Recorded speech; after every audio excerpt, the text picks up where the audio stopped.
Pyro. You're checking out Pyro Radio right now with me, Jay Fresh, for the Jay Fresh and Friends show.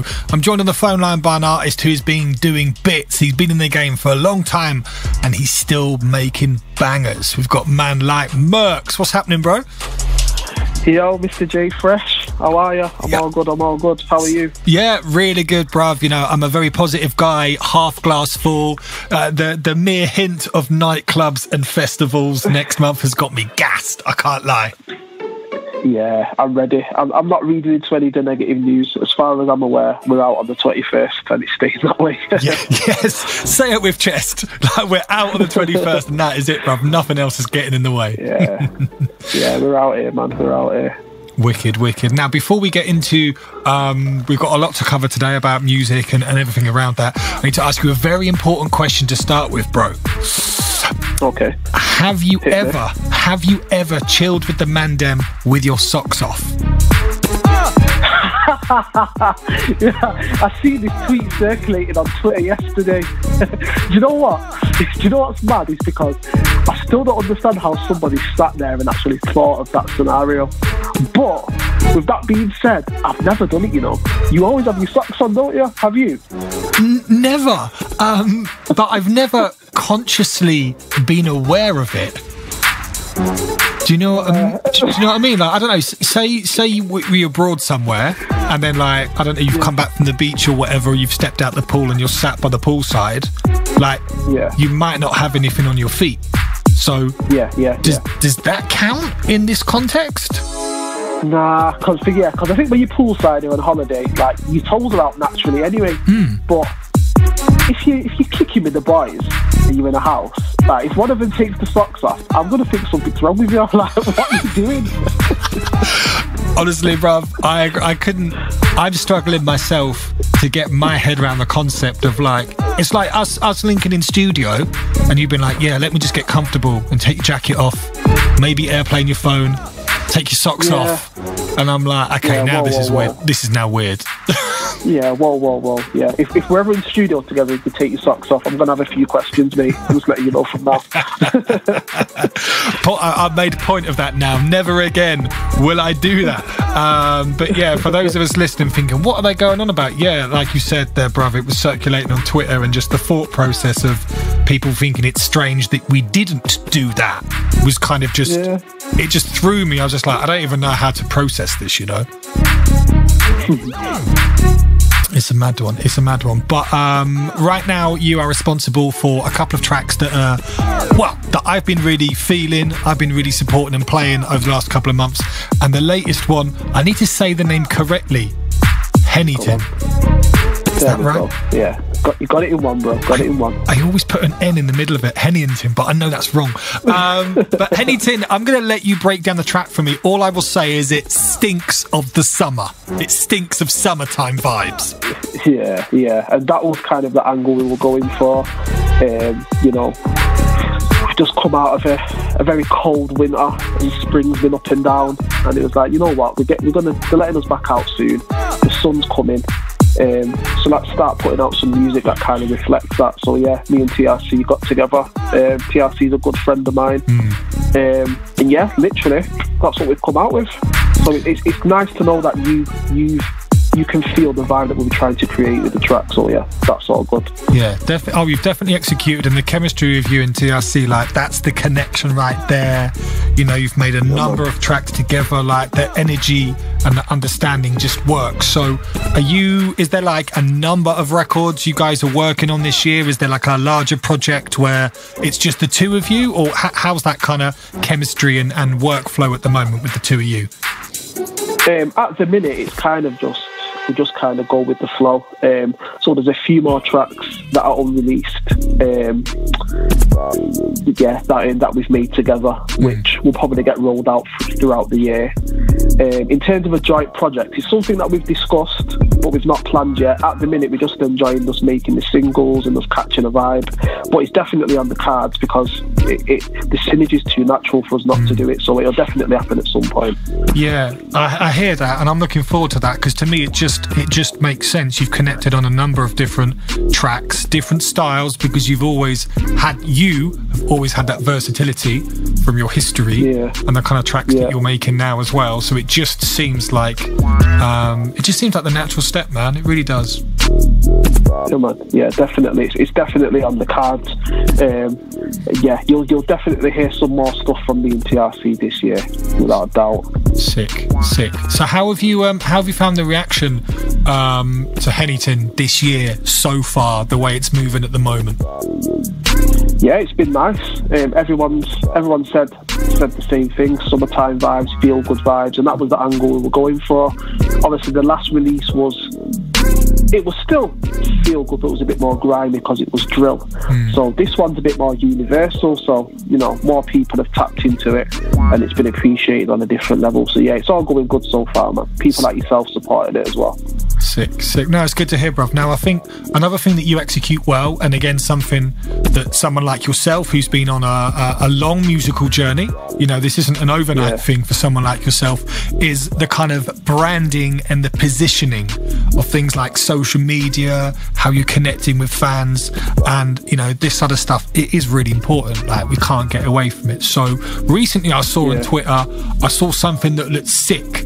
I saw the personalised bottles of Hennessy. Yeah. Tell me about that. So me and Chloe Mikel, we work quite closely together. We just tried to think of a creative way which we could connect with radio DJs, tastemakers, and of course fans as well. So it was like, right, we've got the Hennessy, how could we go about it? And then it was like, right, well, we've got the Hennessy, I drink it with apple juice. You know what, we could maybe kind of make a cocktail. Then it's like, you know what, we could send a cocktail kit to people. So then we drawn up like a short list of DJs and whoever.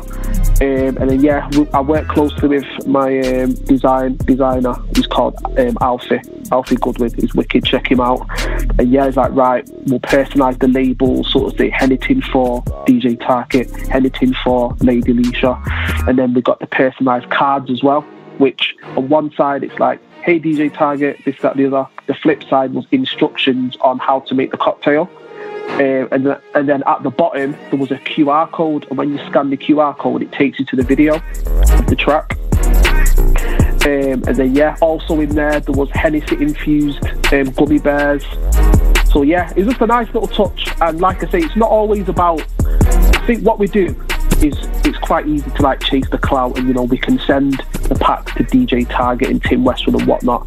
But another part of it was like, what about the fans that actually always support the music? So there's a few people that always share and comment and they're really behind it. I couldn't send it to them all, but I handpicked a few fans as well to send them to. So just trying to touch different angles with it, basically. Sick. Do you know what? I love that. Not only from a creative angle and coming with something a bit different. As someone who works in music PR, I respect that, and you've always got to attack it in different avenues. But the bit you said there about connecting with the fans, and I think that's so important. And like I said, just reaching out to a few people, they're not expecting this, they plug into you and your music, and then to receive that, not only is it the contact they've had from you and you reaching out, but it's also the thought and the consideration has gone in, and that goes a long way to kind of building that long-term rapport with the fans, man. Respect. I think that's a sick idea.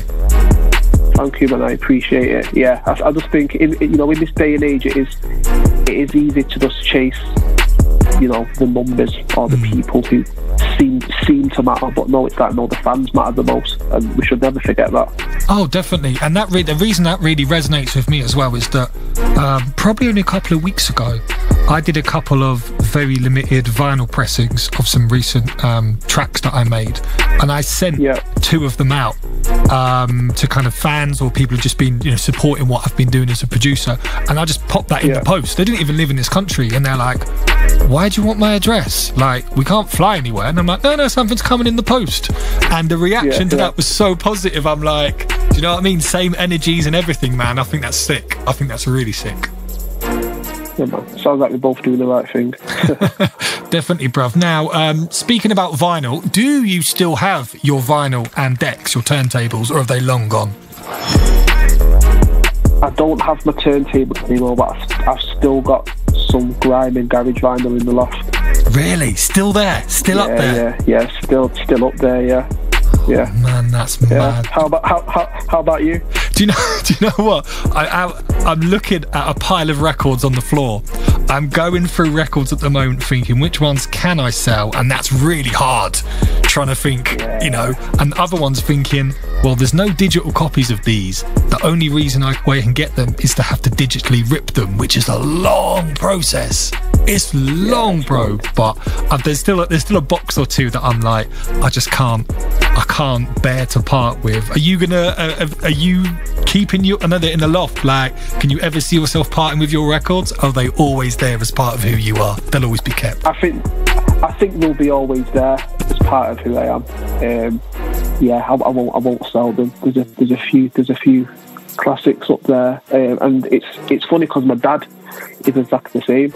So my dad's been collecting vinyl from 7-inch, all these years, and he's still got them all. He sold a few that he ripped before he sold them. Yeah. But even he's still got a lot of his records, and he still buys them today. So I don't think I'll get rid of mine. Yeah, I don't think you'll be allowed to.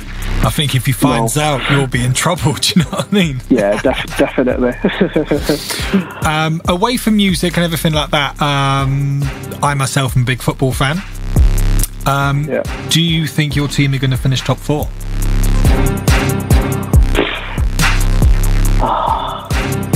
I don't know, I don't know. Do you know what it is, yeah? Being a Liverpool fan. If our last 2 games were against teams in the top 6, I'd be like, we'll win our next 2 games and we'll finish top 4. But because they're against Burnley and Crystal Palace, it's like, it's sod's law that we're going to mess up somehow. Like, so honestly, bro, I really can't call it. But on paper, top 4 should be ours. What do you think? Who do you support anyway? Well, I support Manchester United. And as you beat us last week, we will gloss over that point very quickly. Do you know what? I think you probably will. I just think there's enough there. And again, this season's been crazy. So many teams have dropped points and lost matches they shouldn't have lost and won where you thought they'd never win. I just think it's so up in the air. And again, when it comes to like the European fight, like Champions League and Europa League finals, like I can't guess who's going to win those matches. Like you just really don't know. But I think you'll squeeze in there. I think it'll be like a last day, last minute goal difference kind of thing. I think you'll get over the line. I think. Yeah, hopefully, because you know what, it's been an embarrassment of the season. Like, even if we get top 4, I don't think it's anything to celebrate. Like, we've come off the back of winning the Champions League, winning the league. Like, I can't celebrate 4th. But it'll be good, but I'm not going to jump around my house about it, put it that way. Yeah, I hear that. I think next year next season, I should say, is really lined up to be interesting because City are just, as much as it pains me to say, just looking insane. And like, if they get a Kane or a Haaland or whatever, you just think, oh my, who's going to knock them off? If they get Harry Kane, it's going to be a very long season, I think. Yeah. But, and again, like, you've got players coming back. United look like they're going to invest again. Like Tottenham it looks like Kane is going to go. Like, where does that leave them? Arsenal are like almost a mid-table club these days, and the whole time my Arsenal supporters who are going to destroy me on Twitter for saying this, but it's true. Do you know what I mean? So that to me makes it interesting. But I guess we'll see next season, won't we, bro? Yeah, we'll see. We shall see. We'll be back though. Liverpool will be back. I hope for my sake you are wrong. Okay, so bringing it back round to music, and looking ahead to the summer, we've already said that we fully, as far as we're concerned, the summer 2021 is happening regardless. What have you got lined up for the summer or for the early days when these restrictions are lifted? How's that looking for you? It's looking nice. In terms of releases from an artist perspective, I've definitely got 1 or 2 more singles to drop before summer's out. Sick. And the hope is to drop an EP towards the end of the year. In terms of events, it'll be good as an artist to get back in the mix and hopefully perform at some clubs and basically perform all the tracks that I've released during lockdown. But then from a business perspective, in terms of like the baseline stuff that I've been working on in the background, we've got an event on the 25th of June in Birmingham. Sick. At the Mill. So that's literally the first week that we come out of lockdown, so that should be a good event. That should be a nice way to ease us back in, so I'm looking forward to that. But yeah, as an artist, drop some more singles, get everybody in the mood for summer, and just keep building, man. Just keep the momentum going. Sick. Well, you're definitely building momentum with everything you're doing, man, and the summer's definitely looking positive for you. But thank you so much for joining us here at Pyro today, Murkz. Before you go, can you just introduce your brand new track, and we'll play it right here, right now? Yeah, so my name's Murkz, straight out of Manchester, Mr. Moneyman, and this is my new track, Henny'Tin, produced by TRC. It's out on all digital streaming platforms. Check it out.